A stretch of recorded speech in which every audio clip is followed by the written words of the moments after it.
this is the traditional time to look back over the year behind us, and what a year that's been, with all those prime ministers, chancellors, mayhem. People have been running around like clowns all year, dropping their trousers, making silly noises, pulling faces at each other. It's been an extraordinary year, not a very dignified one, but extraordinary, certainly. I'm humbled by what has happened, and I renew my wholehearted apology for the gathering in the Cabinet room.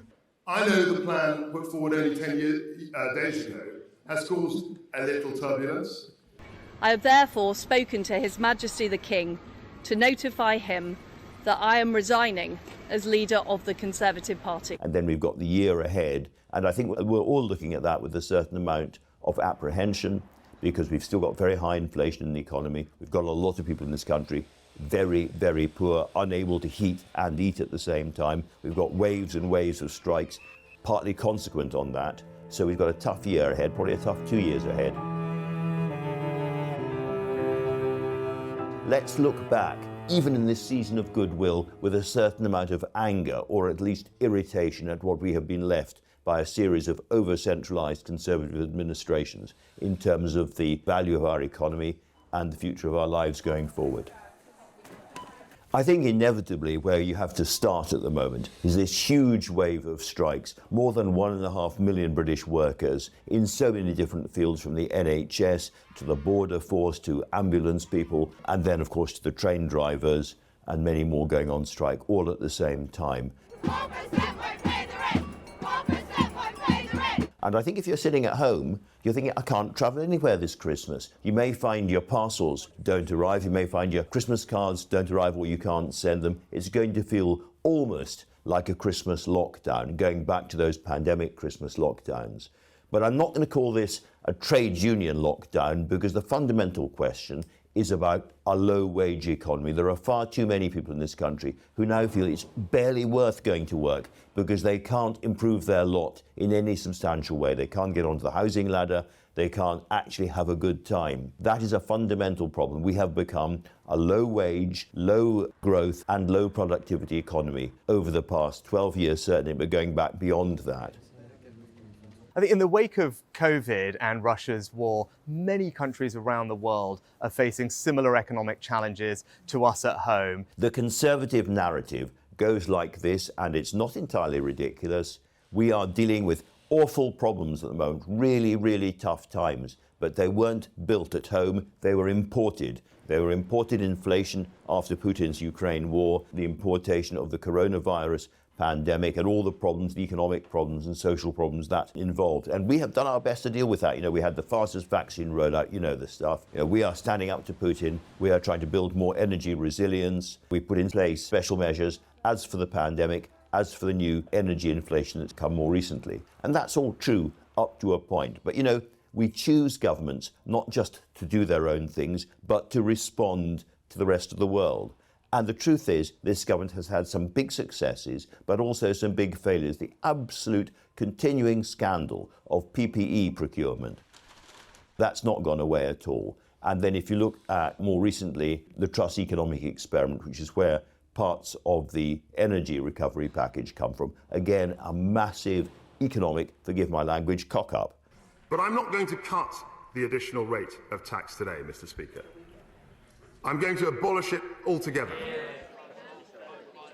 And so, yes, of course, these are problems around the rest of the world, but there is a reason why we have been so slow in terms of employment and productivity recovery after the pandemic compared with our competitors, and those reasons are made at home. Those are Conservative reasons.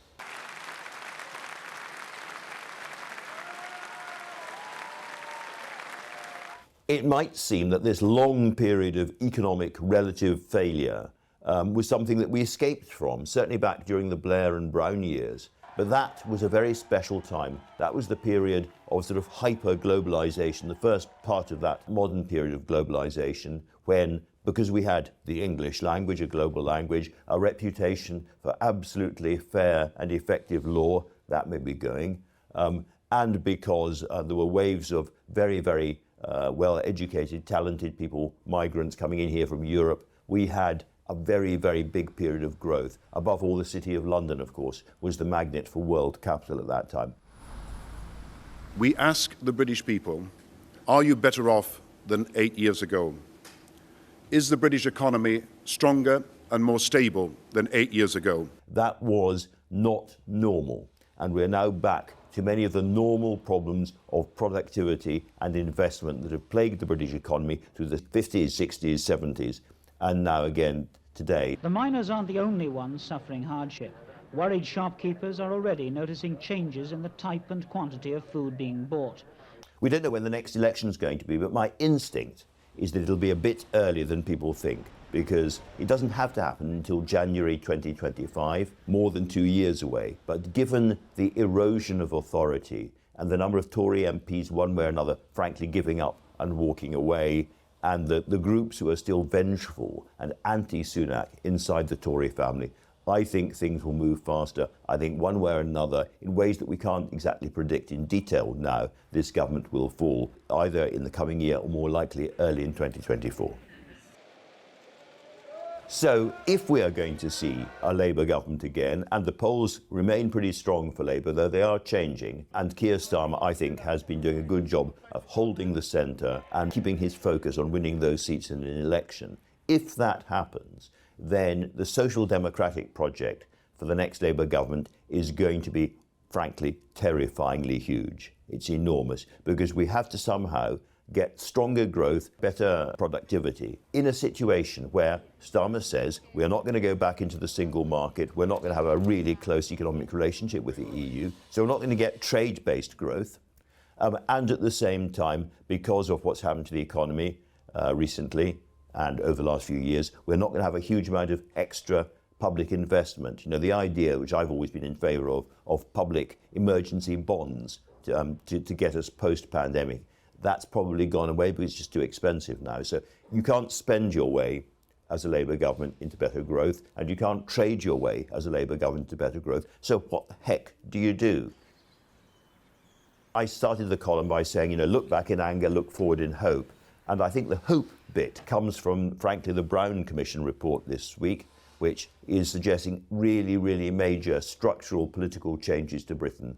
The headline being about abolishing the House of Lords and replacing it with a kind of Senate or Chamber of the nations and regions, but there's a lot more to the report than that. We're ending the long era of the man in Whitehall somehow knowing best. There are so many aspects of this that can be and will be picked apart delicately by constitutional experts in Westminster and other political parties, and of course bits of it will be watered down and so on. But two things give me reason for hope. One, those people who say there's no real imagination, there's no real big ambition left in the Labour Party, well, I think that answers that. You may disagree with it, but here is some ambition, here is some real forward thinking that we haven't seen before. And the second thing is, all my lifetime, we've had this hyper-centralised, Downing Street, first past the post, single chamber dominated way of running this country. And if you look at our economic performance and our status in the world, it has not done us well. We do need to change. The Westminster system needs a giant kick up the backside,